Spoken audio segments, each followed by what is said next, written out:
Samia Suluhu Hassan kujiandaa vizuri kupokea kwa furaha na shangwe. Vijana tuna moyo, tuna ari kubwa sana na Oktoba tunatiki. Ni changamoto gani ambayo ungetarajia mgombea angeweza kuitolea ahadi kwa mkoa wa Manyara? Hususan swala la bei ya mbaazi kwa mkoa wetu wa Manyara. Bei ya mbaazi kwa sasa ni shilingi 750 kwa kilo.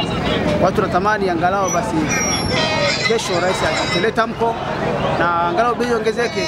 Hiyo ndio ari kubwa hasa ya wana Manyara, hasa wakulima wa mkoa wa Manyara.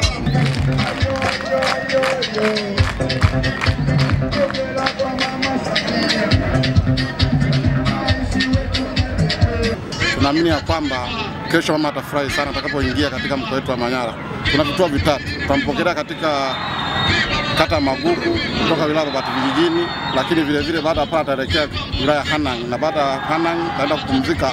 Siku ya tarehe 4 atakuwa na mkutano mkubwa sana wa kihistoria katika stendi ya Babati hapa Babati. Unafikiri akiingia madarakani akichaguliwa, ndio nini ambacho unatamani akifanye Manyara?